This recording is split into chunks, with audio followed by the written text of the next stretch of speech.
So now a single bullet remains. A single bullet now has to account for the remaining 7 wounds in Kennedy and Conley.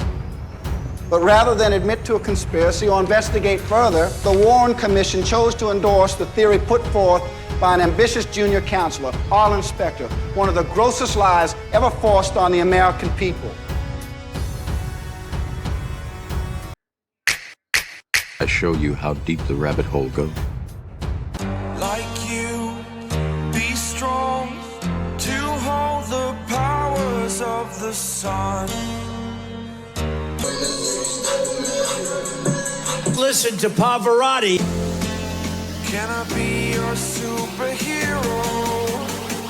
Hello, welcome to The Revealing. I'm your host, Pavarotti, and I'm here to discuss the Idaho 4 case. And I've got a big one for you this morning, folks. It's interesting how when you've looked at so many things and you investigated so many things in this case, and then you get a piece of information just slapped right in front of your face, then you apply it to what you already know, the story that it tells. I'm going to take you on a journey in this one. One of the main parts to this journey, though, is because Bubbly Waters is once again the most unsung hero of this case that you could ever possibly imagine. What she discovered that I seen in a video, and I'll put her link to the description or link to her video in the description of this video. What she discovered is just slap you in the face, insane. And there is no way that it's not accurate. We're going to cover that, and it tells us so much about this case. And we're also going to cover how everything can apply to this case. I'm going to give you cold, hard facts, and I'm going to give you some of that POV speculation into my investigation that sure seems likely to me.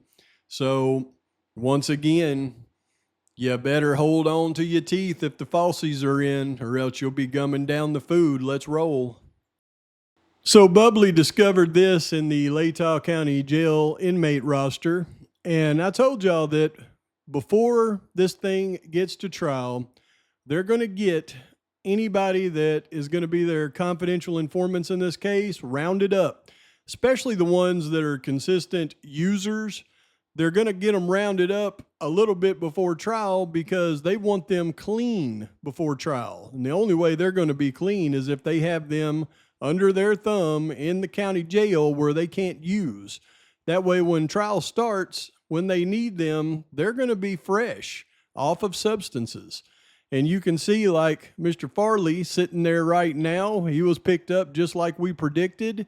And then look at this one right here with nothing on her name and some strange name listed over here. This is what Bubbly found. Look at who we got sitting in the jail with no information and a absolutely fake name over here. This is how they operate, y'all. This is absolutely unfreaking believable. There's my little laser pointer. So yeah, they're getting them clean before this thing goes to trial. Now let's take a look at this one right here. This is what Bubbly figured out. All right, this is our Doordash driver that, translucent exposed the other day in that body cam footage, right? And these are pictures taken of her from the body cam footage. As you can see, quite a few pictures of her. And then this is the young lady they've got sitting in Latah County Jail right now under an assumed name. And anybody with eyes can see it's the same lady. And other pictures that Bubbly discovered of her proves it is the same lady. These pictures are all of this lady in the jail under an assumed name, but it is absolutely the same one. This is how they operate. Now, here's what we have discovered now that we have this information and we see the game that is being played here. When we go to the assumed names record, we'll see that on January 29, 2024, well, she was arrested on criminal charges of possession with a controlled substance, possession of paraphernalia, felony misdemeanor, and they kept it under an assumed name because she's under protection right now. And of course, we've got all the usual players. You know, it started off with Megan Marshall. Active attorney or prosecuting attorney was Bill Thompson. and who was actually representing her, active attorney Catherine Mary Mabbitt.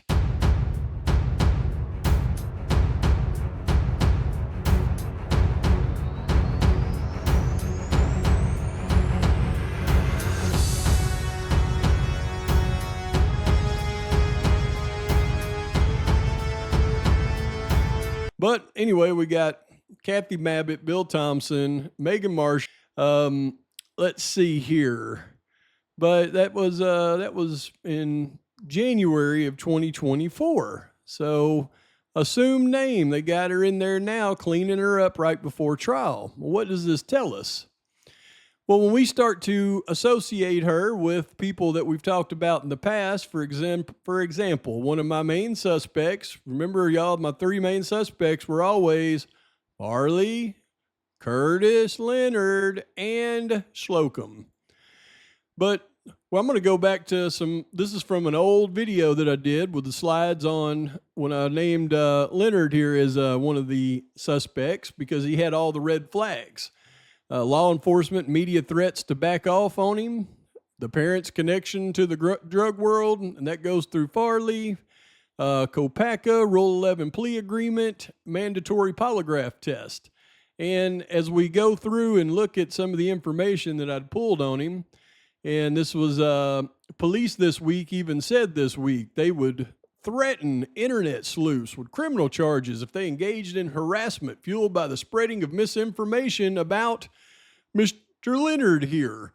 And they were really putting some pressure for everybody to back off on him for some reason, which is a big red flag.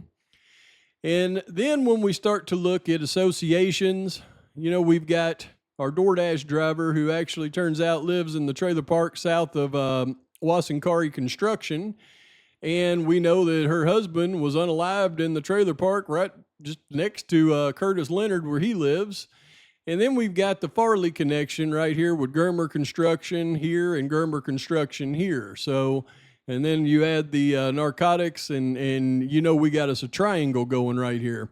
But I think it's also interesting that if this Doordash driver would have just came right down here, either went to the trailer park here with Leonard, could have dropped him off, come over, and then went south, dropped Farley off here, and then kept on going south. I mean, that's just putting in some locations because we've got the missing footage here from 5 a.m. and on of Gypsy Java, the totally missing footage of Monday's Machine, and the missing footage before 5 a.m. of Wassankari Construction right here. So everything lines up with these folks.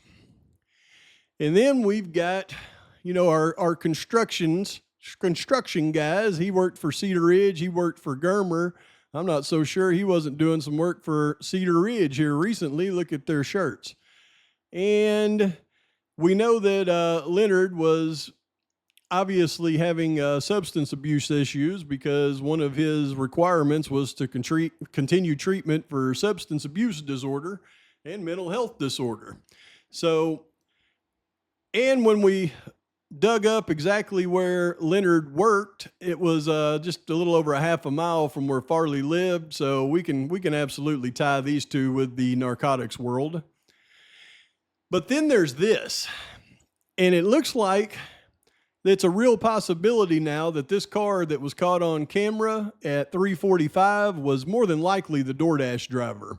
And this is not a Hyundai Elantra, as we all knew. You can tell by the way that this back glass doesn't come like this, like an Elantra. It comes and does this. It's a little hatchback. This is a Toyota Prius, which we see sitting in front of Mr. Leonard's trailer. And one thing I think we're going to discover is our Doordash driver. I can already tell through the words of those guilters out there that she was not the only one driving that night. So I'm going to assume we're going to either put Farley or Rhodes or Leonard in the vehicle with her that night in this Toyota Prius that you see on video right here at that gas station, right? The Food Mart. They had the video of the white car going by at 3:45. And, they had a weird feeling, went to the cameras. The car was driving fast down Highway 8 before turning on a side street. We know that's not an Elantra. And we know that this is not a vehicle that the FBI considered to be part of suspect vehicle by the FBI report.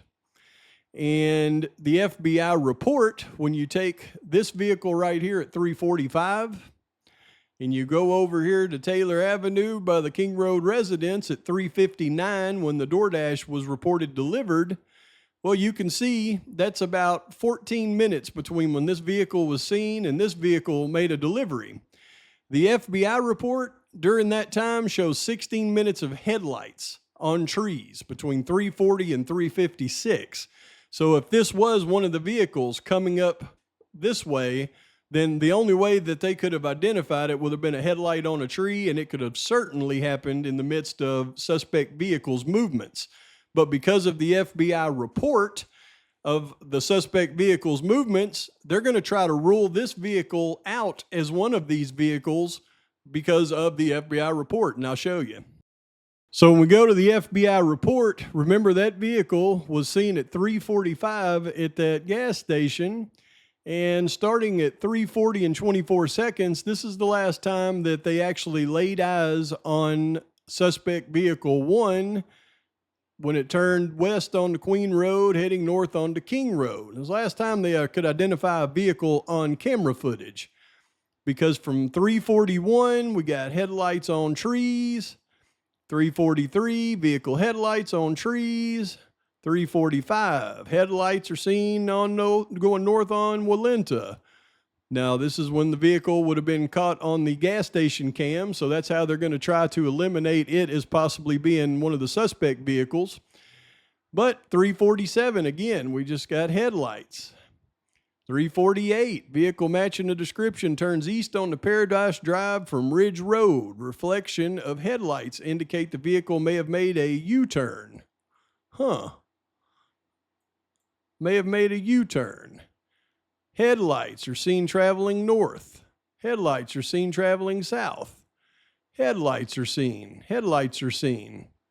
Vehicle matching the description turns south on King Road and east onto Queen Road, 356. So other than the vehicle matching the description turning onto Paradise at 348:47, everything else they have during that time is nothing but headlights on trees. All right, back to Leonard. Idaho authorities retrieved hours of footage from a Moscow gas station Tuesday that reportedly captured a white sedan speeding by the night 4 college students were unalived at their nearby home, according to a report. The surveillance footage could potentially be of importance, as just last week, Moscow police announced they were looking for the occupants of a white Hyundai, who may have critical information in last month's murder of 4 University of Idaho students.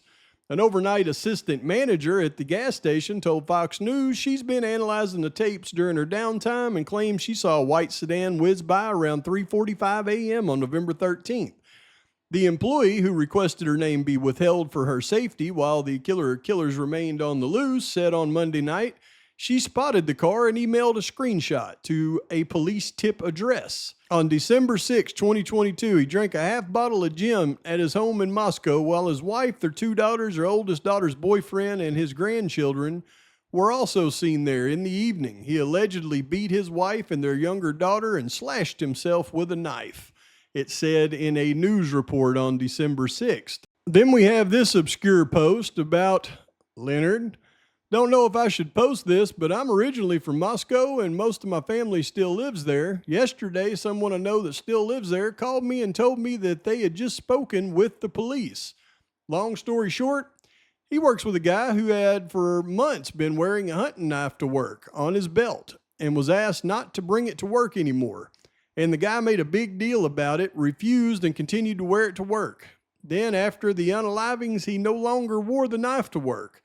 When asked by coworkers where the knife was and was asked to produce it, he refused and threatened to sue for harassment. In addition, this person was known for being punctual and not missing work, and would even come in on days not scheduled. The day and the week after the unalivings, he was a no-call, no-show to work. And lastly, the night of the unalivings, he was in the vicinity of the food truck at the same time the victims were. And that would put that 345 car on camera in that area. The person I know said that the person in question was giving off weird vibes the entire time they've worked together. Supposedly no one on the crew likes working with him because of his weird behavior. Maybe it's a lot of coincidences, and because of that, I'm not going to publicly name him, but the police seemed very interested in this info. Hopefully it will lead somewhere. It led somewhere, all right. Now, when we go to the Steve G text, I believe it tells a story here. We do have a long story about another story that came from a jailhouse so-called snitch. But it never developed into anything we could find proof of, but we spent weeks trying and interviewing some shady leads. Again, that Latah County Jail only houses 38 people in a max capacity. The average daily inmate number is only 22. Considering Farley and Leonard were both in jail at that time, it's not going to be too hard to determine who his jailhouse snitches were. On December 1st, Farley arrives at that Latah County Jail, transferred back from Spokane. And then on December 6th, Leonard is arrested, and he's in that Latah County Jail. So I think we know who Steve G absolutely knows. And then we look at the two informants here, or two jailhouse snitches, as Steve G calls. And then we have, he went down because of the informant. He didn't plan on getting caught. Well, we now know the informant is Molly McMichael right here. So they've hid this one the whole time. And how did these two jailhouse snitches leave Steve G right to the informant, who the FBI told him to back off from? We now know everything in this case. Now, when we look at a background on Leonard that somebody had done, I pulled this up at the time. Number one, he lives in Moscow. Aside from Moscow, he's lived in other parts of Idaho, including Genesee. Now, I need you to remember Genesee for later. He lived in a house in Genesee with Sonny Nemo. He is Lofton Lee's son. While married, he had a relationship with Tyler Pace Lee's girlfriend, Amanda Draper. Lee and Draper lived in Moscow. In 2002, his wife gave birth to their daughter. In 2007, his wife gave birth to another daughter. On June 19, 2007, he used a .38 caliber revolver to fatally shoot Lee outside his home in Genesee. He asked Namaw for a shovel, which Namaw gave him, but Namaw did not help him dispose of Lee's body. So Leonard he didn't just shoot him, turn himself in, say it was self-defense. He tried to bury him. On May 7, 2008, he was officially charged with second-degree unaliving. In August 2008, he pleaded not guilty to second-degree unaliving. On February 6, 2009, he took a plea deal, admitting to involuntary manslaughter in exchange for a 15-year sentence. He was represented by Sunil Ramalingam. But on May 15, 2009, a court suspended his sentence, placed him on 15 years of probation, and required him to avoid drugs and alcohol, hold a steady job, and obey the law, among other things. So prosecutor Bill Thompson owns him right there. In 2021, his older daughter gave birth to his grandchild. On December 6, 2022, he drank a half bottle of gin at his home in Moscow while his wife, their two daughters, their oldest daughter's boyfriend, and his grandchild were also there. In the evening, he allegedly beat his wife and their younger daughter and slashed himself with a knife. He was 39 years old when he was arrested on December 7, 2022. And he is represented by Catherine Mary Mabbitt and Nicholas Smiley. Manslaughter, voluntary, felony in 2007. So he's already killed one person, and he tried to take Mr. Namow's shovel and bury the guy, and he only got 15 years suspended sentence for second-degree unaliving. Interesting. But when we start to look at his charges and the timing and everybody that's involved, this is where him and Farley, the two jailhouse snitches, come together. File date, December 7th, 2022. Incident happened on the 6th. They're always a day late on the file date. Official, Judge, John Judge. Prosecuting attorney, William Woford Thompson. Active attorney, Catherine Mary Mabbitt. So there's his original charges and the date. Let's see if they look like somebody else we know. Here's Farley. The original file date for his original charges was September the 1st, 2022.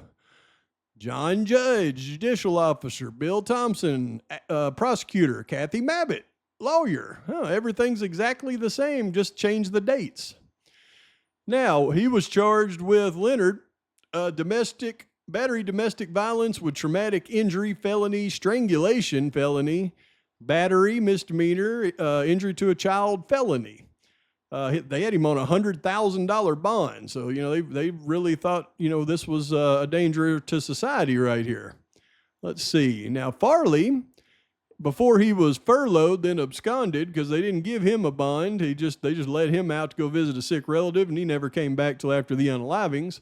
But he was arrested initially for trafficking in meth, felony, over 400 grams, controlled substance possession, felony, paraphernalia with intent to use, misdemeanor, and two probation violations, So every serious charges, everything seems to line up with these two.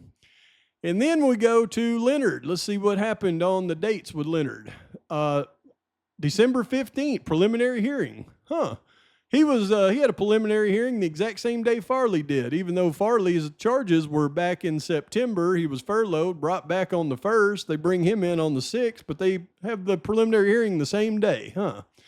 The next day, they ordered him binding over to district court, right? So that's once you have a preliminary hearing, they find that there's evidence to bind you over. He goes to district court, goes from Megan Marshall to John Judge on December 16th. You're going to find that's the exact same date that Farley was bound over, and he waived his preliminary hearing. And then on December 19th, he had an arraignment in district court with John Judge, and you can bet that a deal was made. And then look at here, March 7th is the date they officially changed his plea, and they dismissed the strangulation, the injury to a child, both felonies, kept him with one domestic violence felony and a misdemeanor battery charge. And let's look at Johnny Judge here. Let's look at these dates and see if they line up officially with Farley. Farley, preliminary hearing, December 15th, same date. And December 15th, preliminary hearing, waived, bound over to district court. So that would have been bound over on the 16th, same day. December 19th, same day, arraignment. But he made his go a lot faster, change of plea on December 20th, and we know what happened. They dismissed trafficking, they dismissed paraphernalia, got a simple controlled substance possession with a plea agreement. Now, what about sentencing? Do these guys have things in common? Right? Confinement, Latah County Jail, 3 to 7 years. Well, they hit him hard. No wait, he got felony probation for 3 years beginning August 1st. Yeah, complete recommended treatment, continued treatment for substance abuse disorder. And, the really, really weird one, subject to a polygraph at his own expense, and the coveted Rule 11 plea agreement that their unwritten rule is don't give them. Then he got 13 days on the battery charge. What about Farley? Does it look the same? Yep, all his stuff was dropped to controlled substance possession. He was given 2 to 3 years, felony probation for 3 years, complete treatment. Subject to a polygraph at own expense, just like Leonard, and the coveted Rule 11 plea agreement. It's a mirror image. So we had Leonard here working at Cedar Ridge Construction, Farley working for his uncle at Germer. I'm not sure that they aren't working for the same construction company considering these shirts in this picture, but Leonard, we know, is abusing substances because he's often continued treatment for substance use disorder, and we know Farley here has pounds, so that tells you those two are probably really good compadres. And then there's always this, I've got to point out, exclusive. Searing new insights into Bryan Kohberger's jail life, as told to dailymail.com by his fellow inmates. He obsesses over TV coverage of his own case, has turned to God, and faces constant taunts from other prisoners. Well, this is probably true. when one inmate named Tyson hollered BITCH at the accused unaliver during a recent weekday, Kohberger barely flinched, turning towards him with a menacing stare without breaking stride as he proceeded down the hall, according to one inmate who watched it happen. So he set Kohberger up, and he's in the jail with Kohberger, and he's talking smack to Kohberger. Give me a break. Now, it's going to get interesting right here, folks.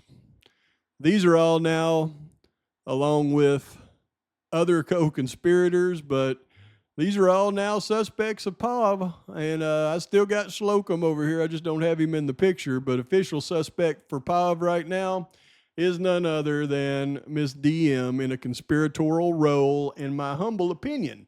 And it's going to be because of her connection to this young lady and then her connection to these two. What connection do you say, Pav? Well, when we look at the Doordash records for the authenticating records, it says Doordash records for Xana and Ethan. It contains Ethan's Doordash records, but does not, with a capital N-O-T by Ann Taylor, not contain records for Xana Kernodle. So that means there's no records for Xana ever making a Doordash order that night. And when we go to the Doordash disclosure, again, it's a search warrant. The warrant returns contain photographs, a list of deliveries to 1122 King Road, and a span far back as 2019. So there's nothing in there about Xana, and there's probably nothing in there about Ethan making the Doordash order that night. I imagine the Ethan's records for Doordash are part of the history of records, even though he never lived there. But we can conclude now that this Doordash order was likely placed by Miss DM here and placed through this young lady right here, Miss Molly M. And when we go to the Umpqua bank records, it's always been cryptic, and I've shown you where those are for DM for video footage that night, but also they added that extra statement, or the defense added this extra statement in here that says this disclosure contains DM's banking records. This disclosure also contains records produced from another financial institution for MM. You can bet that other financial institution is associated with Doordash for Molly McMichael. And additionally, this gives it away. This disclosure contains a copy of a grand jury subpoena and a letter of instruction, and they won't give the defense the copies of the original grand jury subpoenas. And we've seen grand jury records keep coming up here in these sealed docs here lately. You can bet the defense is finally going to make this connection. Boom, boom, boom, boom. Suspect.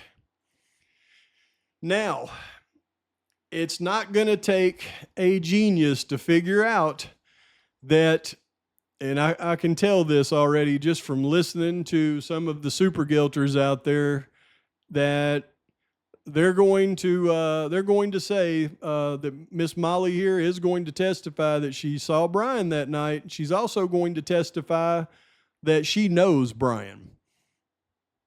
Get ready, be prepared. She's going to testify that she knew Bryan before that night. And that's why this BS is really, really going to upset a lot of people, because she's going to name Bryan, then say that she knew him. And they got her in there cleaning up right now so she looks credible when she does it. And I believe she did know Bryan, all right? And I'm going to tell you why. Now, Bryan did not commit this crime. The evidence shows he could not have been there, and he did not commit this crime. But I'm going to tell you, in my humble opinion, from a deep dive investigation that I've been doing for a long time, I'm going to tell you that why I believe that Bryan would know her, and why I believe she would know Bryan, and why I believe Bryan would have sought out somebody like her and others. All right, now a lot of people are going to take this the wrong way. Y'all just have to keep an open mind, listen to me. This is in no way incriminating Bryan, but this is one of the major reasons why law enforcement would have fell for these people's tricks. One of the major reasons why these people would have focused on Bryan to set up. and one of the major reasons why you see all of the Ted Bundy stuff and the serial unaliver, perfect crime stuff in the media leading up to this trial. I'm going to break it out and expose it right now. When we go back to the Grove Apartments and the pool party there, it has been my belief, and they have really focused on it, and I've done some videos where I showed you who I believed was Emma and Dee at that party. I believe since Kohberger was at that party, that's the most likely time that Kohberger did actually meet Emma and Dee. And, Howard Bloom did a long part of his book was focusing in on this connection, but he was focusing in on it from a defense perspective, which is why I did believe it. And once I seen the video of that pool party leaked at Dateline, then I firmly believe it. So I believe that Kohberger did meet Emma and Dee at that party. Now, I believe he established a relationship with them. I believe that Kohberger was using them as, his source for narcotics, but I also believe it was twofold. I believe that relationship was a hookup type relationship, but I believe that he leveraged Emma and Dee to actually actively seek out and meet people like Molly McMichael, James Curtis Leonard, even Brent Kopaka. I don't know that he sought out to meet Farley, but I believe he actively sought out to meet the other three, and I'll explain why. Here's where the serial unaliver narrative comes in, okay? The real question is, did MPD and the FBI really buy this BS, or did they just jump on it to close their case? It's one of the two. Either they really bought it, they got to know by now that it's wrong, but they either really bought the BS or they jumped on it to close their case. One of the two. Because here's what my investigation has told me. Kohberger, being a PhD student, he was studying serial unalivers on another level. I mean, he was deep diving to the point to where he was researching on another level. Probably it was going to be something major in his PhD, at the end of his PhD that he was going to submit. But he was definitely doing some extreme deep dives into serial unalivers, and I'll explain why. When you look at where Kohberger was going, for example, everybody's talked about the Wawa Park. I believe the first time Kohberger went to Wawa Park is possibly because it was the scene of an unaliving of somebody that people believed to be one of Bundy's unalivings. And he probably went there and then liked the park, and then that was one of his favorite hiking grounds. But Kohberger was deep diving serial unalivers, so I think that is a plausible scenario that he went to Wawa Park at least once because of that situation. I believe also that the serial unaliver Jerry Lewis Nimnick, a over-the-road trucker serial unaliver that they caught in Loma, Colorado, is of interest. And the main interest I think he had was of the Lewis and Clark serial unaliver. And I'm going to explain why. And remember, a PhD student studying this would have been integral to his studies. Coming from somebody like Kathleen Ramsland, I believe he would have been deep diving. This doesn't make him an unaliver. It makes him a heck of a good student, but I believe he was leveraging people to find out more information about these scenarios. Let me explain. You see, when you go to the Lewis and Clark serial unaliver and you really study that case, then you're going to find out that there are a lot of areas that are very specific to that case where things took place. One of those areas was where a victim was abducted near a trailer park where Molly McMichael lives, traveling south from Moscow to Lewiston. It's a trailer park just south of Wasankari Construction. And that's where they believed one of the girls was kidnapped on her bicycle. I believe that if Kohberger was leveraging relationships with people in those areas, he would actively want to meet somebody like Molly McMichael to talk about the area there. The body of a victim found in Genesee, Idaho. I believe he would have wanted to leverage people like James Curtis Leonard because he was from Genesee, Idaho. Body of victim found in Kendrick, Idaho. I believe Kohberger would have wanted to meet somebody like Bryan Kohberger because he lived in Kendrick, Idaho for a time. And then there was bodies of victims found in Lewiston and Clarkston along the Snake River, and one of the victims was actually taken from Missoula, Montana. Now, when you look at the movements of Kohberger the day after the unalivings, I believe these were movements that he had been making for a long time because he was deep diving these things. You can see he left his apartment there in Moscow, headed down to Lewiston, Idaho, one of the sites for the dumping ground of the Lewis and Clark killer. He then went to Clarkston, Washington, another site of a dumping ground of the Lewis and Clark killer. He then traveled through Orofino up into, all indications say, Missoula, Montana, one of the places one of the victims of the Lewis and Clark killer was taken. And that is where I believe he purchased the Missoula, Montana postcard, and that's why he had it. This was all part of his studies. Then when you look at his trip back to Pennsylvania, instead of going from Moscow across to Pennsylvania with his dad, they had to go a weird way. They went down to Loma, Colorado first and then up to Pennsylvania. I believe this is, again, part of his studies, going to the Loma, Colorado location because he was deep diving the serial killer that was the over-the-road trucker. Now, all of these things makes Kohberger a very good student, but to people like this, you can imagine if he's coming around and he's talking about serial unaliving and he's actively seeking out these types of people because of where they lived in association with those crimes, Kohberger, in his mind, thinks he's just a normal student looking for these things, and it's information that he's gathering. These people are going to think he's a weirdo for it. And guess what? That would mean that he would be the perfect person to put this crime off on, because of them thinking he's a weirdo, what he's actually studying. And that would also be one heck of a reason for the Moscow PD and the FBI to fall for their tricks, or to just take it and go, all right, this is our way out of this thing to close the case. Kohberger is the perfect patsy. And this right here tells the story of the investigation, I believe. It starts out with the atrocity on November the 13th, 2022. December 1st, Farley brought back to the Latah County Jail. Everything goes in motion. Nothing happened in the investigation between November 13th and December 1st.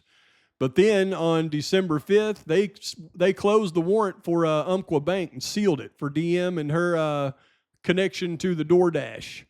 And then on December 6th, Leonard's arrested.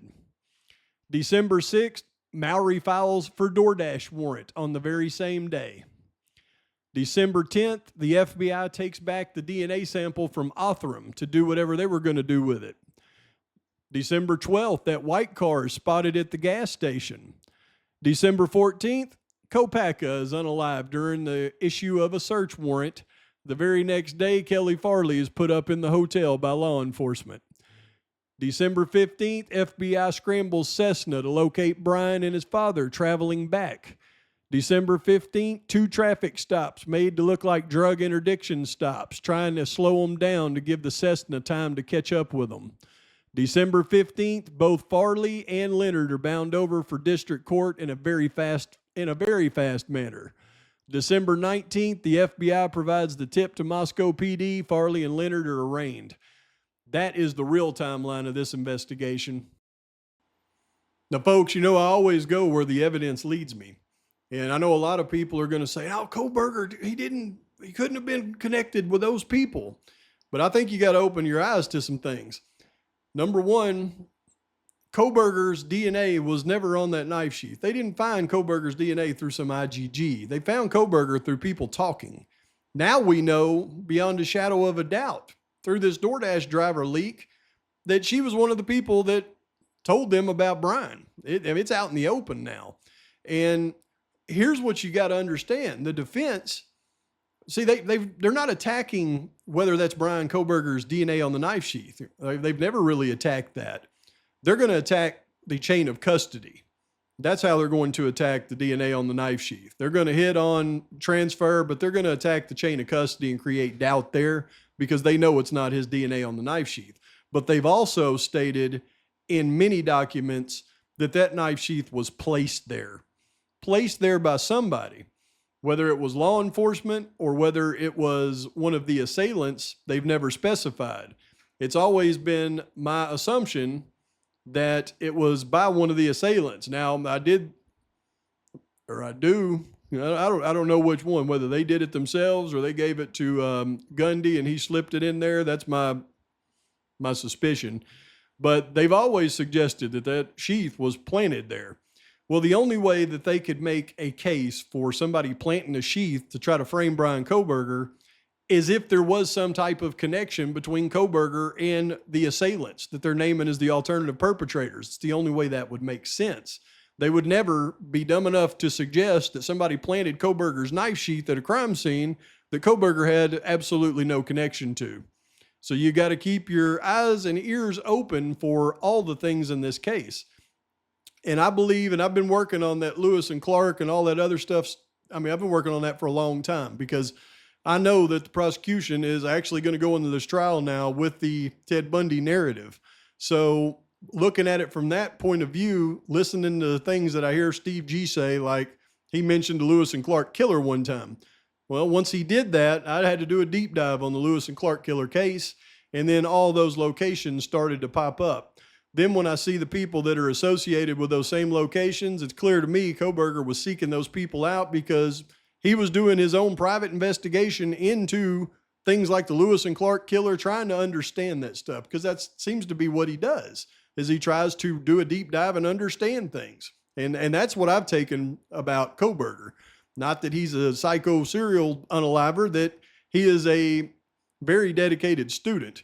And when you look at those people, though, if you have somebody like Kohberger trying to associate with those types of people for whatever reason, whether it's picking up, narcotics or having a relationship because of where they're from or both, they're going to take advantage of somebody like Kohberger in a heartbeat. They're going to think he's weird and they're going to think what he's doing is weird and they're going to take advantage, and he's going to be the perfect person for them to set up, in my humble opinion.